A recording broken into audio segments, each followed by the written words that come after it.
the host for Ivan's Culture. It's been a privilege to be part of it, and thank you so much to Zoe and Dean for this. So I'm taking over from Tabile, and let's get it. It's about to be fun.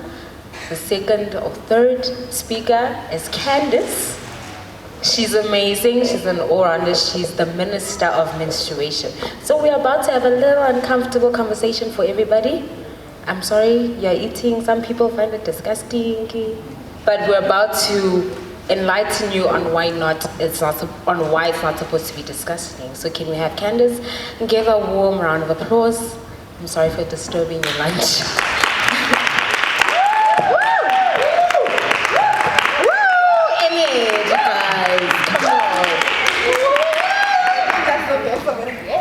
No. Guys, please. This is the minister.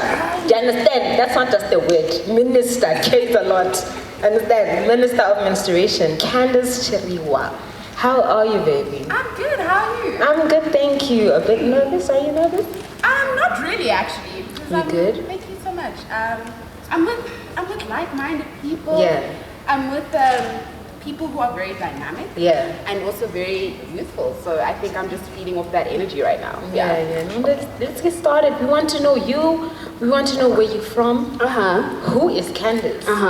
So you want my ID number? I want your ID. Listen. You want everything? Government. Listen. Yeah, everything. Bank statement. Yeah. The whole thing. Everything. Okay. The whole thing. Okay.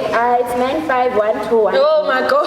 For those who want to get me a gift in December. Yeah. Just to know. That's where you live. But yeah, I'm Candice Chirwa. I am 25 years old.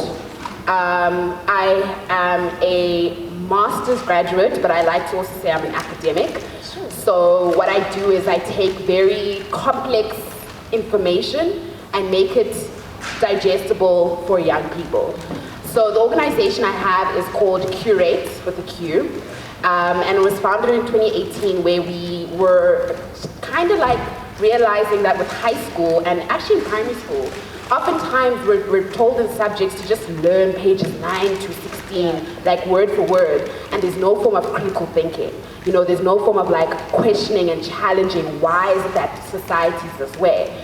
So QRATE was really just created to enhance critical thinking in young people.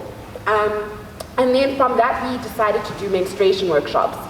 And that came from my research that I did in my master's, and also the work I did for the United Nations, where I was looking at what menstruation looked like in Africa. And what I saw was that we as society view a natural and biological function as a disgusting thing. And it happens to half of the population. So it didn't make sense, because when I thought about it, when I started menstruating, I was like, you know what, I was actually at the age, I was 10 years old. Same. I was 10 years old. And the first thing my mom told me was, don't tell anyone about it. So in my head, I thought I was dying. I literally thought, if I'm the only one that's going through this, then I must be dying. But not knowing that 11 years later, when I turned 21, that it's actually a natural thing. So that's the work that I do. I've worked with brands like Lillette's. I'm doing a campaign with Nedbank. I'm also dropping my second book in August. So these things that I do, I'm just the girl. I'm just the girl that really just tries to change people's perceptions on negative things. Yeah, you're also the founder of Perils of Patriarchy. Yeah. Can you tell us a little bit more about that? So for me, I don't know. I feel like as girls and women, we've gotten so frustrated having to explain our existence, especially to men. And I think oftentimes what I found to be very frustrating in society was that every year there were scores of young girls and women and children dying at the hands of men. And men were simply not understanding what's going on. So I just decided, you know what, let me write a book. But I don't want it just to be my story about how frustrated I am at society. But let me get 9 other women to share their stories about how the system that benefits men has a huge impact on all of us. So we wrote a book, and it's been great so far, because more than anything, what I say for the book is that it's not really an attack on men, but it's really an invitation for greater understanding, to end this thing that affects the both of us. Because one thing that I think men generally don't understand is that this thing of being an daughter, you know, this thing of like, I have to be a man's man, the head of the house. I have to be a head of the house. It's Yes. toxic to you too. Yeah. You are born and you're told, hey, he's a boy, he must wear blue, and with that comes a set of characteristics that say you must never cry, you must, earn a certain amount of money, you must do this, and then if you don't do those things, you're considered a failure. And that affects them mentally. And therefore what happens when they are dealing with those mental issues, we then as women and girls become their punching bags. And I don't think men have taken the time to realize that. So more than anything, the book is just saying, hey, listen, read, and reflect so that you can be a better person for society. And also, I think not only just calling on men, but also asking ourselves as women and girls what we do to enable the patriarchy and continue to let it flourish. Because we also at sometimes will be like, oh, but he hit you, but what were you doing? We enable those things. What were you wearing? And we need to unlearn those things. So yeah, like I said, I am an academic. I like to take things that are of great importance to society and just make it in a way, in an easable format to digest. So even like the podcast, I have two podcasts. The one is like a relationship podcast and then the other one's like a patriarchy podcast. But I think more than anything, it's just about allowing people the accessibility to just learn and engage and empower themselves about issues that affect them directly. Yeah. So as being the Minister of Menstruation, what actually made you start? What got you to a point where you're like, I want to start something that's going to give knowledge to both the male and female about menstruation? Because I remember when I was in school, when my friends told me that, oh, you're going to start your period, that means you can get babies right now. Yeah. You know what I mean? Yeah. So what made you start that, and how would you say you helping younger people understand what menstruation is, and even boys? Because boys make fun of girls apparently, so in school. Exactly, yeah. I think, what was the first thing you heard about your period that is the craziest thing about your period? If I show a boy I'm gonna get a baby right now. Okay, so if a boy is aware that you're menstruating, you're either gonna get a baby or you're never gonna get married, was like one of the things we've heard. I think for me, hearing the thing of like, if you touch a boy on your period, you're never gonna be attractive, they're gonna pick up on the smell, or if you swim in the ocean, sharks will eat you. Crazy things that all try to restrict our behavior in not doing the things that we want to do. So for me, what is important about the work that I do is engaging young people and saying, okay, let's have a conversation. This comes from a place of we fear sex, right? But everyone's doing it, right? Like, people think about sex, guys doing it? people talk about sex. No, he's shaking his head. No.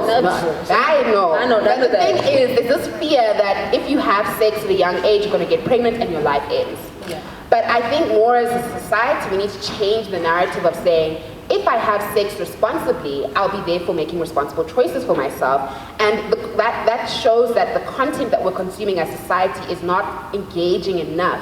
Because oftentimes if you read our allo textbooks, it's like, oh, look at this girl who was pregnant at the age of 13 and look at how her life is over. And it's like, But why are you not like implementing the fact that we can have conversations around these things? And I think that's the same for periods. Why are we not having conversations with men in particular about what they should do when we are menstruating? You have to be an ally.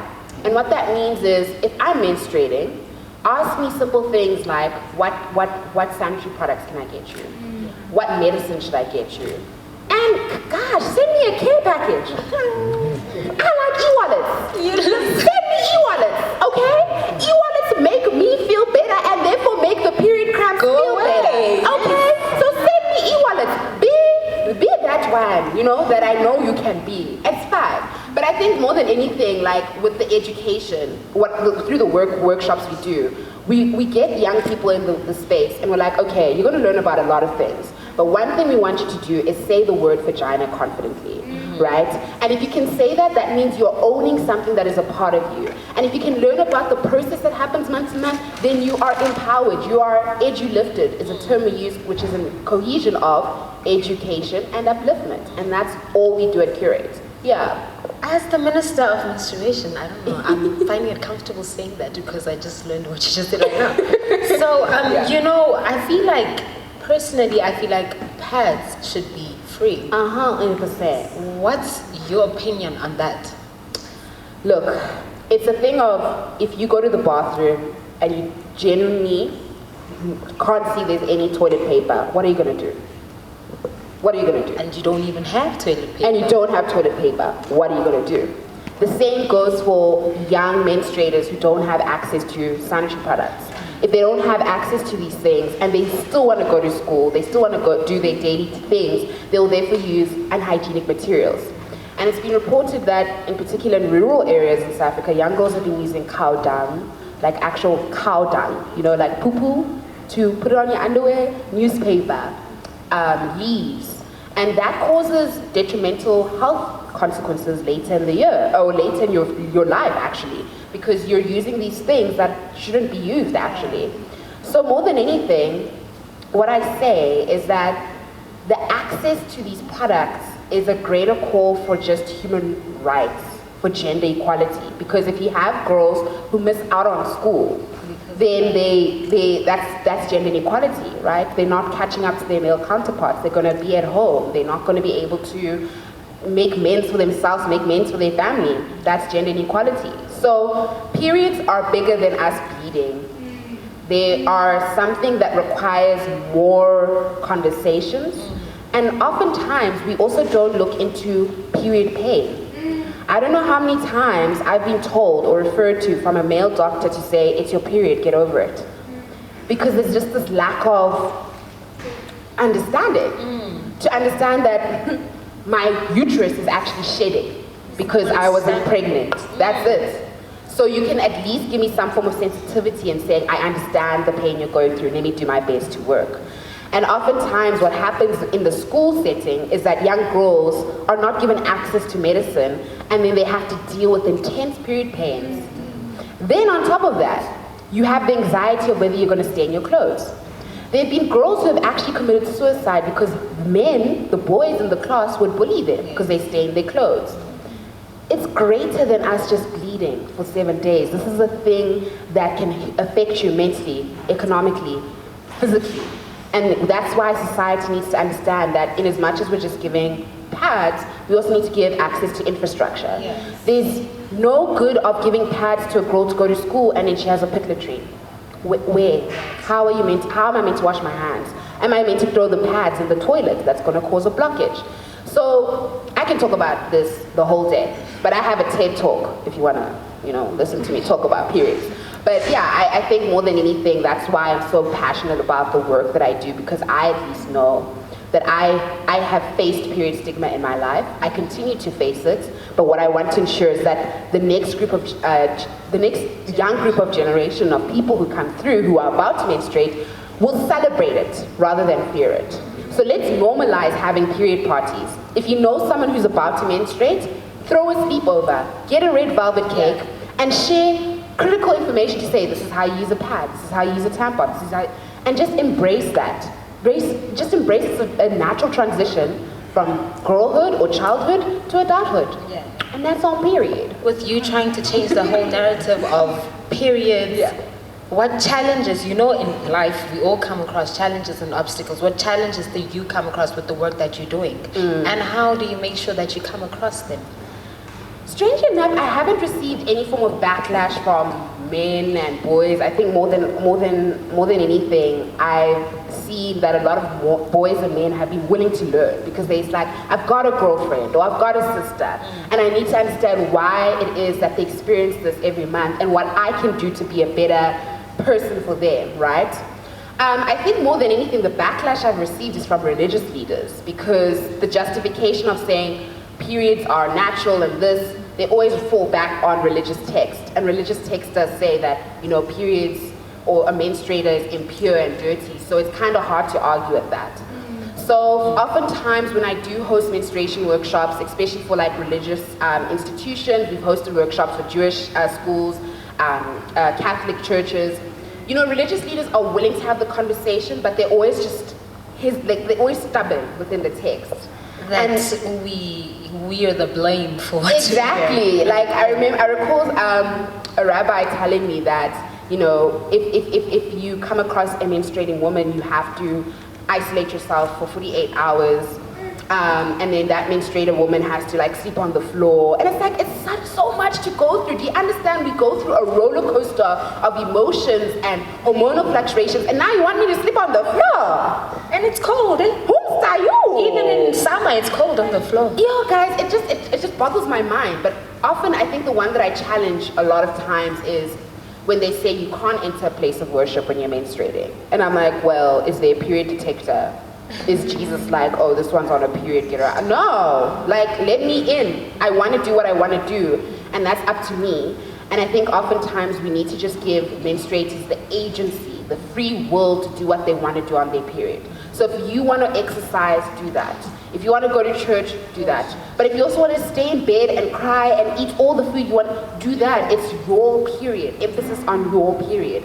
And no one needs to tell you what you can or cannot do because they're not the ones experiencing your period. Yeah. And that's on period. Yeah. And you know, on this period poop. Period per. And on this day in 1976, you know, the youth was fighting so hard for their rights. And also the female. We had like a march for the female Women's Day, right? And I can say there's still some issues that people back then faced that we still face even today in 2021. 100%. With what you're doing, how would you say you're trying to solve the problems in society? You know, I think oftentimes I get very frustrated with how gender-based violence is affecting us because there's no point of me doing policy work on menstruation if we're being killed every day. And so I think for me, it's really tough having these conversations about equality and dignity when our existences aren't being respected. And women are always women and girls are trending every single day, and it's hard. You get despondent, but I think more than anything, you need to, especially if you're in the space of activism and making that a career, you have to ask yourself, like, what type of change do I want to bring for others that I haven't experienced in my life? Because it was when I was in school and I saw the way they spoke about girls and their bodies that I was like, this is not how girls should learn about their bodies. That I wanted to therefore do the work that I do, and I think that's just what the activism in 1976. That's what it galvanized. They were like, no one did this before us, so we need to do it now. And that's why it's always important asking yourself, like when you look in your community, what are the issues that are affecting us directly, in particular young black women, right? Because oftentimes, I mean, it's great hearing conversations about men who succeeded and they're doing the most, but it's men, and men always have that benefit of succeeding easily. But as young black women, we have to work 10 times harder just to get ourselves into the door. Yeah. So it's always important to just ask yourselves what you can do to make the table longer and not the fence taller. And that's my philosophy. If I have an opportunity to have you in my organization, to have you learn the skills that you need to learn, I'm gonna extend that table. Instead of saying, well, I don't know you, I don't know where you're from, I'm going to extend that opportunity. So I think it's so important we have that mindset and we have that culture, and I think that is what my culture is. I come from a background where a lot of people have died, nurses have died to just make sure that their families can live. And I think for me, it's just that principle of humanity. It's that principle of, let me take care of you first before I put myself. And that's why my tagline is, be first so that you may be of service. And that's my culture, essentially. You already answered what I was going to ask you. Girl! Which is the most famous question on Evan's culture. If you watch it, make sure you follow Evan's, Cop Evans. You know what I mean? Yes. And yeah, so thank you so much. I really enjoyed this conversation and I learned so much myself. I hope everybody here learned a lot. Do you guys have any questions for Candice? I'm only taking 2. Yes. What do you What do you hope to have achieved for your advocacy in 10 years? Sure, in 10 years. Okay, firstly, period products should be free. Secondly, period paid leave in the workplace should be a thing. Thirdly, I really do hope that, in particular, you know, justice for women and girls is more transparent and more, how can I say? I think the word that I'm trying to look for is just, it resonates that if one victim has fallen by the hands of men, that the punishment they get will make sure that men don't do it again. I think there's just something that needs to be changed in that regard. And I oftentimes, I know I can come off very like anti-men, but I think more than anything, I just really wish we have society that focus on boys and having that conversation about why is it that you feel the need to voice your frustrations through physical abuse. Why? There needs to be more emphasis on that. But I think those are my top three. I think, you know, I could make a long list of like, oh goodness, fix ESCOM. But that's not my mandate. My mandate is really just about feminist work and in particular sexual and reproductive health.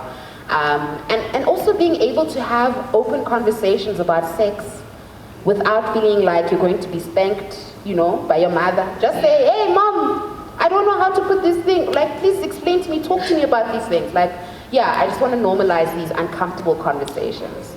Yeah. Another question? Which one? Okay, I'll take two more. This one and then that one. I'm coming like this. Okay, hi. Hi. I'm a fan of what you do. So I just wanted to ask, in terms of environmental sustainability, what is the future of period products? Because I know, you know, tampons and pads, they really, you know, damaging the environment. And we don't know enough about sustainable products that are out there. So like, what is your information? Like, do you have any information to share on those? Yeah, you know, there's the menstrual cup. There's the period underwear, and there's the reusable pad. But my issue is that we live in a country where our sanitation is very bad. So all those three products I mentioned need a lot of water. In particular, a menstrual cup, because you're inserting it into your vagina. There's sort of interaction with menstrual blood. You have to wash your hands, you have to wash the cup. And it's difficult having those conversations about sustainability when you have the lack of access to infrastructure, but then you also have the cultural implications of, if I insert a menstrual cup, it'll break my virginity, which is not true, by the way. So there's a lot of work that needs to be done on the ground in terms of just allowing people to see the different period products that exist, but also allowing the people that create the period products to make them more accessible. Because a menstrual cup is 250 Rand. It lasts 5 years, but it's 250. So if you come from a household where you only earn 1.5, you would rather choose food than a menstrual cup, right? A period underwear also is close to 335 Rand, and you have to order it online. So you have to have the access to data to get that. And then whereas a reusable pad, again, is around about the same price as a menstrual cup, lasts you 5 years, but you're asking yourself, food or my period? So I think we need to be having more conversations about, all right, sustainability, because a sanitary pad takes about 300 to 500 years to disintegrate. So why are we not having the conversation about using a menstrual cup? And oftentimes, the first thing that young girls will tell me is that this will break my virginity and I want to be pure. But then when you break that myth, then they're like, okay, but now I have to walk 20 kilometers to get to the nearest tap. So it's tough. You know, and I think in our workshops what we do is we give them the agency to say, these are the different period products that exist. And as you grow up, please try and use whatever you feel comfortable with. We're not saying use a menstrual cup, but it would be great if you could.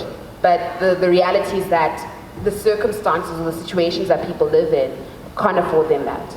Yeah. Okay, I can't take the last question, man. Sorry. Yes. Network, ne? Network. Yeah. Thank you so much. I really enjoyed this conversation. I hope you guys did too. This is Candice Chirwa. Where can they get your book? Perils of Patriarchy, you can find it on our Instagram page, Perils of Patriarchy. You can order it online. And then my second book, Flow, which is the book about menstruation. We're going to be having a book launch in August, so I'll be sure to send the details to Zoe so that we can invite the same people that are here. Yeah. Thank you so much, guys. Can we just...